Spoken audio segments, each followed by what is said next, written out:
Hello everyone, I'm Redshirt Down, and welcome back to my channel. It's time for another episode of Trash or Treasure, where I show you just how easy and cheap it can be to put together your first cube. You may notice that this episode looks a little different.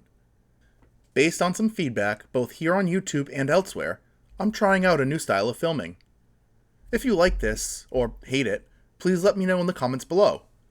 I'll try it out for a few weeks before deciding what's right for the future. Based on feedback from you, I've decided that this cube will be a Commander cube. What does that mean for the challenge? Well, using Commander Legends as a template, that makes 3 packs of 20 for each player for a total card pool of 480 cards. We'll also be including an infinite amount of Prismatic Pipers to smooth out if a player has a good pool without getting a commander in that color. Players will make 60 card decks from their pool using color identity restrictions, but not singleton. We'll only have non-singleton lands, so this part isn't as open as it is in CMR Draft. That means any cards with off-color activations, or any modes, are put into gold, and we'll probably have more gold cards than usual as a result. Finally, the draft will allow every monocolored legend to partner with any other monocolored legend. This should give drafters infinite replayability as well as self-expression, because every monocolored legend added into the pool makes an exponential difference to the total number of decks buildable. With that out of the way, let's dive into our black legends. Unlike with white and blue, this section is a little thin, so we're probably going to have to run them all. Let's see what they do, so we can know what kinds of cards to pull out. First, Keskit and Whisper. Both of these creatures are looking to self-sacrifice for value. So I'm going to need to take note of any cards that either like being sacrificed, or have an ability to go back into hand, or even into play, from the yard.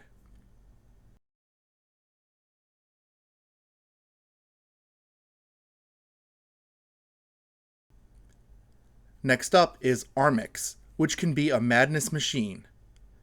Either way, this card will be good as a combat trick on a stick, letting you remove or shrink your opponent's threats to let you score a hit.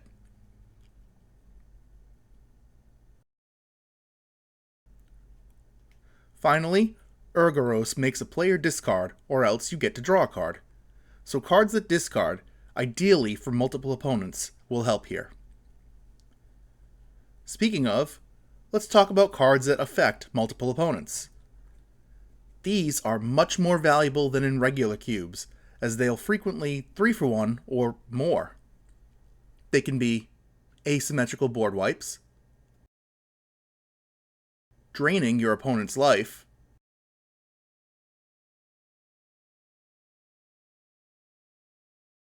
or emptying their hands. These cards are almost auto-includes based on how valuable the effect is. As an addendum to that, cards I usually shy away from in 1v1 Magic actually have a place here. Things like Protection or Initiative can be some of the more powerful effects in generic cubes, but when there are 3 opponents, somebody should be able to answer them. Next, another huge theme I found in black was life gain.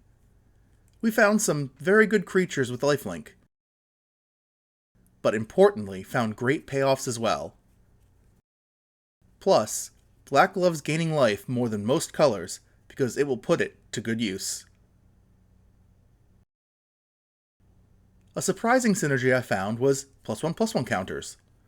Not usually in black, but they'll easily supplement what's typically found in white or green.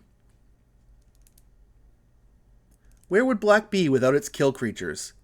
We didn't find the strongest ones like Necrotal or Ravenous Chupacabra, but I think Skin Thinner and Takuchi Silencer aren't bad for us either. Lastly, I told you that Abiding Grace is a pet card of mine, so every time I go through a color I try to pick out a couple of cards that synergize well with it. Fume Spitter is excellent because it self-sacrifices for value. Gnawing Vermin has both enters and dries triggers, making it the perfect sacrifice fodder for other cards. Even things like Barrier of Bones will accrue a little value while helping you stay alive. As mentioned on a previous episode of the series, I think battles are criminally underrepresented in low to medium power cubes. Invasion of Ulgrotha is a bad kill spell, but unlike something like Essence Drain, it gets more value if the game goes long. In this case, it turns into a Sengir vampire without typing. If any Vorthos knows why, I'd love to hear it in the comments below.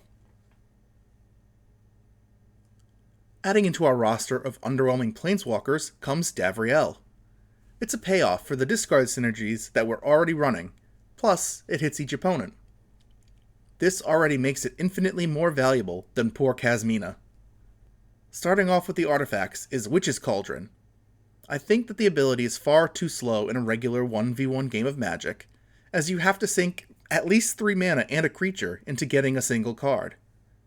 However, with Commander being more grindy almost by definition, this may make random tokens you have lying around much more valuable. Also, I've found 3 equipment cards that all play a decent role. Bloodthorn Flail is grafted war gear at home, giving you more power at the cost of a card. Malefic Scythe has a very cheap equip cost and only gets more powerful as the game goes on. And Draugr's Helm gives an alright buff, but if you've got the mana up front, it gives you a body too. When it comes to enchantments, we found a couple of cool ones. These are backgrounds from Commander Legends Battle of Baldur's Gate. In that set, they were one half of the partner pair, allowing drafters the ability to play 2 colors without the partner text. I think I'm going to run them similarly here, so that all single color commanders also have choose a background. The drafters will only be able to have 2 cards in the command zone, so they'll have to choose between multiple commanders or having a background. In this case, I really like Agent of the Shadow Thieves. It encourages the player with it to attack the top dog of the pod, spreading damage more fairly. I've found a few auras, card types I really like to stay away from in general, because it's not great to potentially 2-for-1 yourself. But there were 2 removal spells, a combat trick, and a card that can come back as needed, so they're in for now. Lastly, I've got some generic enchantments to check out. These 2 make zombie tokens at a cost. I'll have to go back and see if we have Treasure Hunt. There's maybe a combo for the real degenerates. Then we've got the Countergivers, cards that'll continually buff your board based on in-game actions.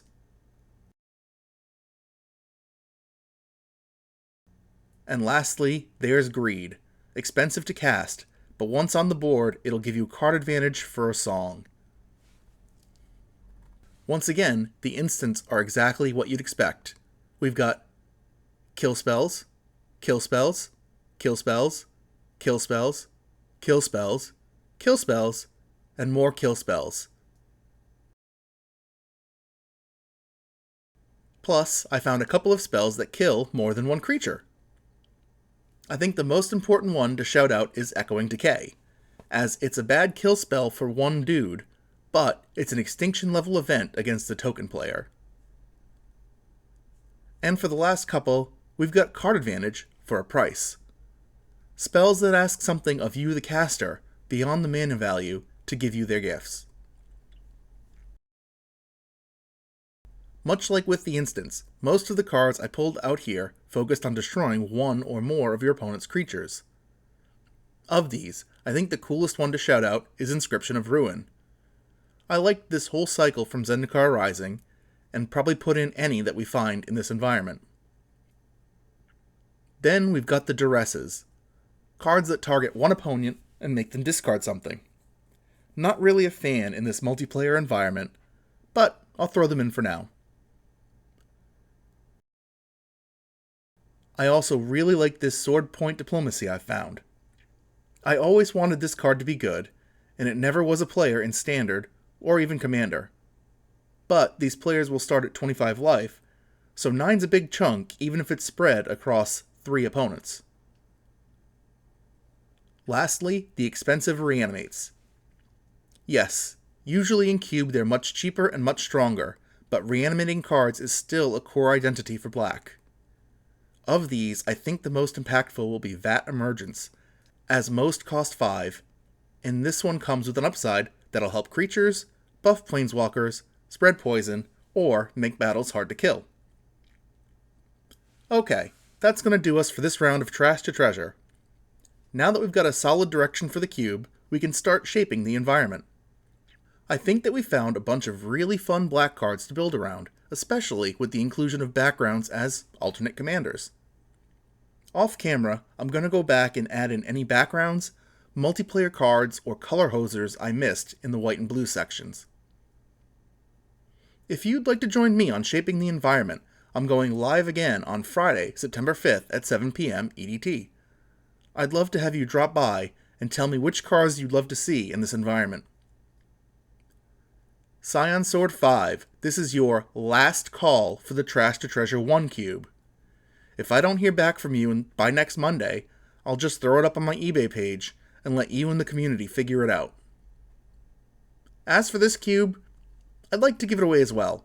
So, leave a comment on any video in the series to be entered for the chance to win. Don't forget to subscribe to catch the next video when it premieres. Thank you so much for watching, and I'll see you in the next one.